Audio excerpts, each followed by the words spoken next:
अपने भाव इस सरकार के खिलाफ विरोध प्रकट कर रहे हैं। जोरदार तालियां साथी के इस खूबसूरत हुनर के लिए। एक बच्ची की तस्वीर उसने दिखाई, किस तरह से बिलखती हुई बिटिया बच्ची, जिसके लिए आप लोग बैठे हैं, राहुल जी के, सोनिया जी के कार्यकर्ता पूरे देश भर में बैठे हैं। आज उस बच्ची के दर्द को उसने अपने पेंटिंग के माध्यम से दर्शाया। दूसरी तस्वीर आप देखेंगे, और यह भी लाइव परफॉर्मेंस है साथियों, घर से बना के नहीं लाए, सामने वो कलाकार अपने हुनर के प्रयोग से अपने भाव व्यक्त कर रहे हैं। बीच की तस्वीर को देखेंगे तो एक महिला जिसकी इज्जत लूट ली गई है, आबरू लूट ली गई है, और इसमें दर्शाने की कोशिश की गई है जब सरकारों से न्याय नहीं मिलता तो मरने के लिए मजबूर हो जाती है। ये वो दृश्य है जो इस सरकारों के आंख खोलने का काम करती है। अगले दृश्य में जाएंगे, फिर कैसे महिला को दिखाया गया है, दरिंदगी को दिखाया गया है।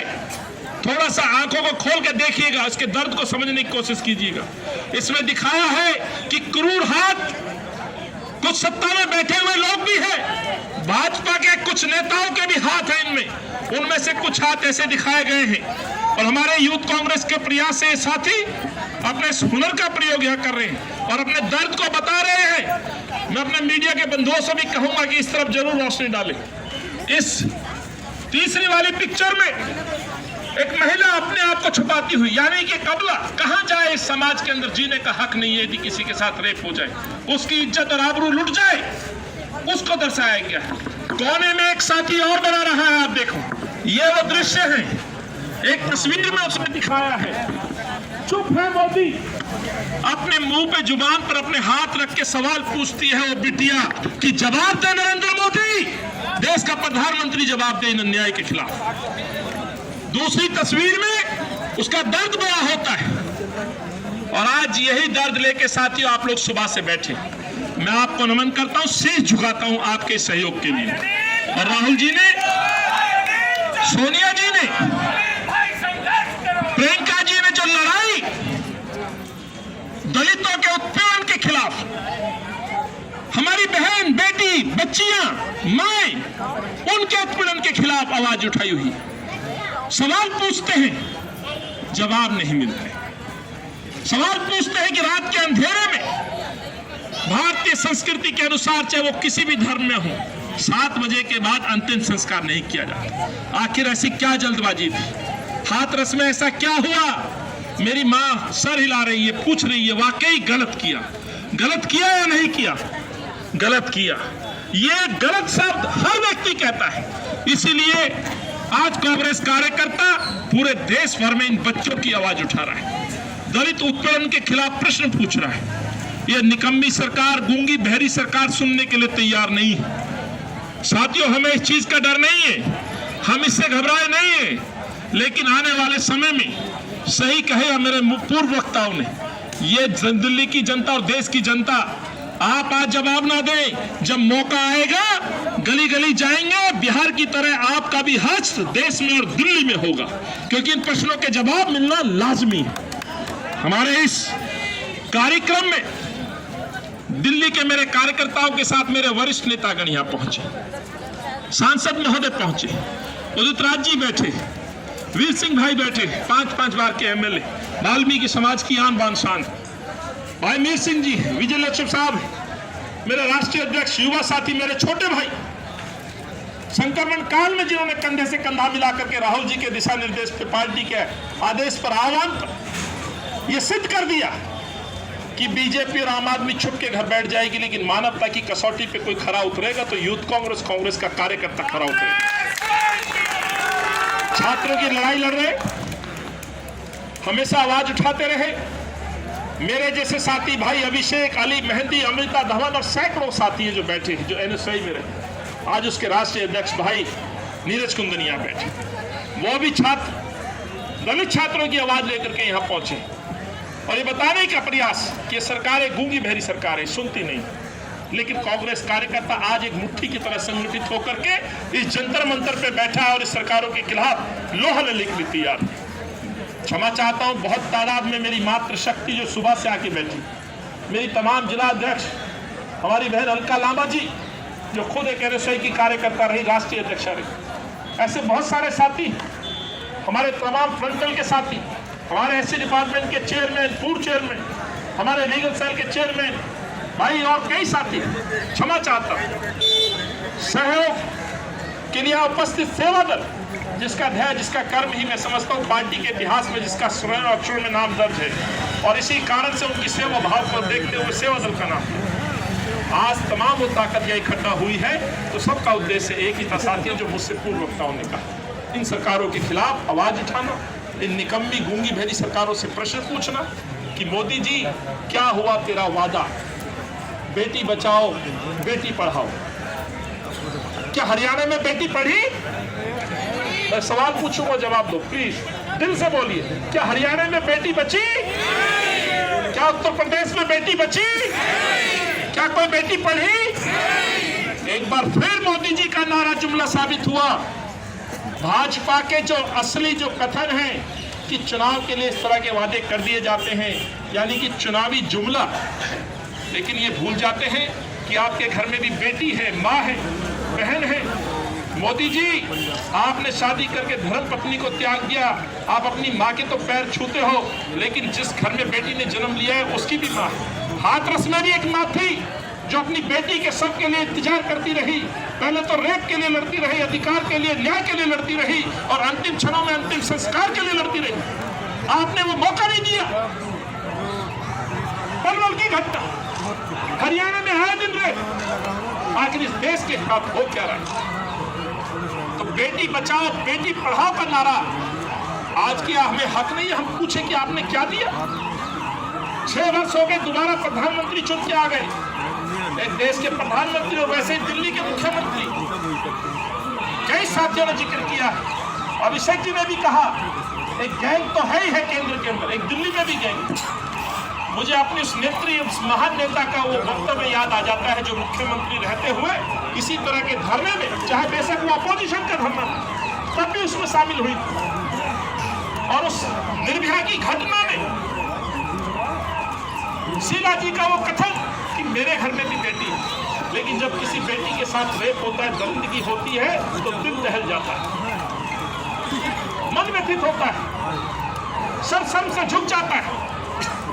तो उस समय यही दिल्ली के मुख्यमंत्री यानी अरविंद केजरीवाल हुआ करते। ये क्या कहते थे साथियों कि एक हमने असहाय मुख्यमंत्री देखा, यानी कि शीला जी के बयान पे जो उनका बयान था कि शीला जी एक असहाय मुख्यमंत्री है, जैसे कि वो घटना शीला जी ने करा दी। तो मैं आज आपसे पूछना चाहता हूं कि मैं अरविंद को क्या नाम दूं?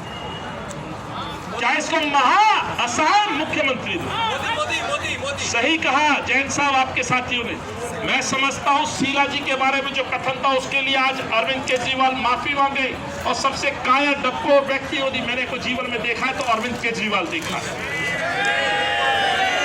जिस संक्रमण काल में श्रीनिवास जी मेरे जिला अध्यक्ष, ब्लॉक अध्यक्ष, कांग्रेस की रसोई के माध्यम से महिला साथी, हमारी महिला की कार्यकर्ता, मैं स्वयं सड़कों पे था, कांग्रेस के एक कार्यकर्ता अपनी नेक कमाई से लोगों की सेवा की। और बिहार के परिणाम देखिएगा साथियों, लोगों ने हिसाब मांगा है मोदी से भी, और दिल्ली के मुख्यमंत्री से भी हिसाब मांगेंगे। भूख, तड़प, पानी, प्यास सब अनुभव लेके गए, छुप के बैठ गए। 2.5 महीने लगभग अरविंद केजरीवाल घर में छुप के बैठ गए। क्या इस संक्रमण से हमें और आपको डरने लगा? हमारा आपका परिवार नहीं है क्या इस संक्रमण से? क्या दूसरे के घरों में क्या संक्रमण से कोई बीमारी नहीं आई? लेकिन ऐसा मुख्यमंत्री देखा है जो शहर का नंबर 1 मंत्री, जिसका दायित्व बनता है, जिसने जिम्मेवारी मांगी थी कि मैं दिल्ली का बेटा हूं, अभिभावक हूं, सेवा करूंगा। अरे अभिभावक तो छोड़िए, सेवा तो छोड़िए, एक कायर मुख्यमंत्री देखा मैंने जो अपने घर में छुप के बैठ गया और दिल्ली को अपने भगवान भरोसे छोड़ दिया। आज दिल्ली के अंदर सबसे ज्यादा प्रतिदिन आंकड़े आते हैं, 6000 से ज्यादा, 50 मौतें प्रतिदिन होती है। क्या ऐसा मुख्यमंत्री चुना था? और आज भी आप देखेंगे समाचार पत्रों में चुनाव के मद्देनजर आए दिन बयान आते हैं, बयानबाजी की जाती है, प्रलोभन दिए जाते हैं, पब्लिसिटी की जाती है, लेकिन संक्रमण पर रोकथाम को लेकर के कोई उपाय नहीं बताया जाता। तो जिस तरह से संक्रमण पे कोई उपाय नहीं है साथियों, वैसे महिला क्राइम, दलित उत्पीड़न पे आज कोई भी किसी तरह का कोई सुझाव नहीं। क्या महिला उत्पीड़न, दलित उत्पीड़न से इनका कोई वास्ता नहीं, कोई जिम्मेवारी नहीं?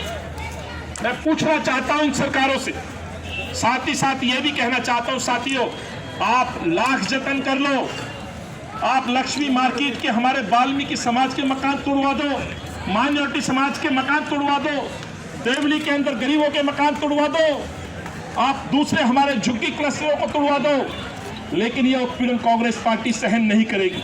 इन तमाम बातों के खिलाफ कांग्रेस पार्टी कोर्ट से लेकर सड़कों तक लड़ रही। हमारे नेता, प्रिय नेता राहुल जी, प्रियंका जी पे आप लाठी भांजते हैं, नोएडा के बॉर्डर को सील करते हैं, पाबंदी लगाते हैं।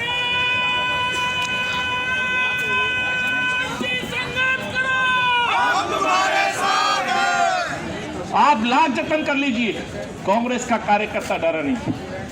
साथियों, मेरे भाई ने, मेरे साथी ने प्रश्न पूछा था, जब आवाज कोई उठती है तो किसकी उठती है? राहुल गांधी की उठती है। और जब सवाल पूछे जाते हैं तो किससे पूछे जाते हैं? नरेंद्र मोदी से। क्यों इस देश में आज उत्पीड़न बढ़ा है? जब भी कोई बात होती है, जुमलाबाजों की बात आती है, तो नरेंद्र मोदी और भाजपा की बात आती है। मैं आपसे हाथ जोड़ के करवत प्रार्थना करना चाहता हूं, ये लड़ाई आसान नहीं, लेकिन हमारे अपने नेता कांग्रेस के इस तिरंगे में हम लोग यहाँ बैठे।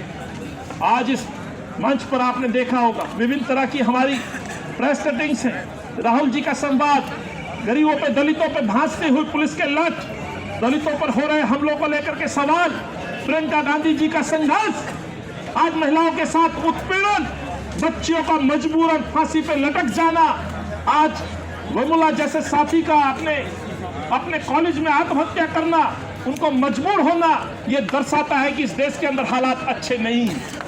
सही कहा एक पत्रकार को लेकर के, और वो पत्रकार की आप ज्यादा जानते हैं। माफ करिएगा, जिस तरह से एक लंगूर इस डाल से उस डाल पर पहुंचता है, गुलाटी मारता, इस तरह की पत्रकारिता भी एक चैनलों में चलने लगी।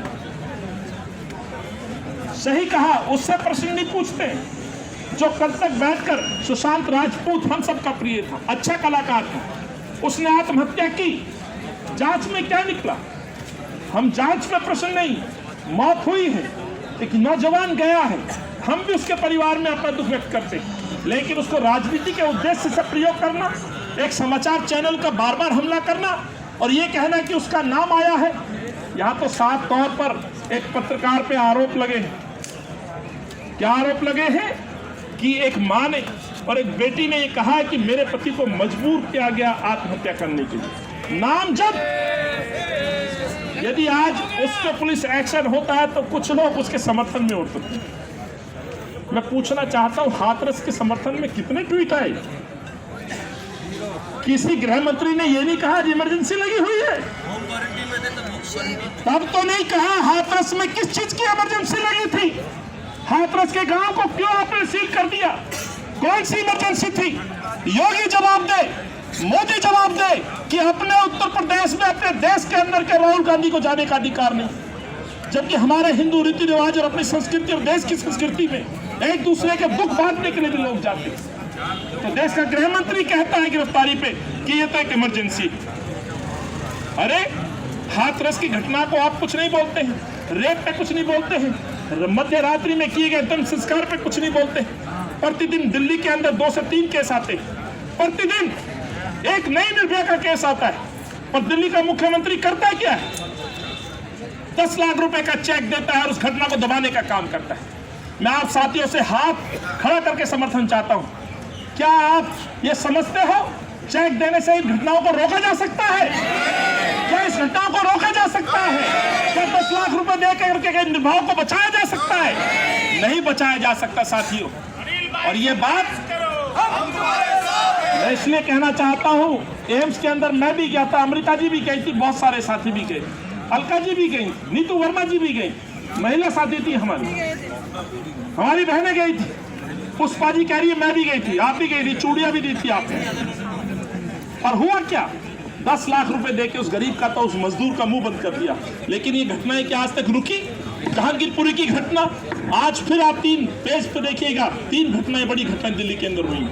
तो इस देश के अंदर न बेटी सुरक्षित है, न माए सुरक्षित है, न हमारा दलित समाज सुरक्षित है, और उसी की लड़ाई हम लोग लड़ रहे हैं साथियों।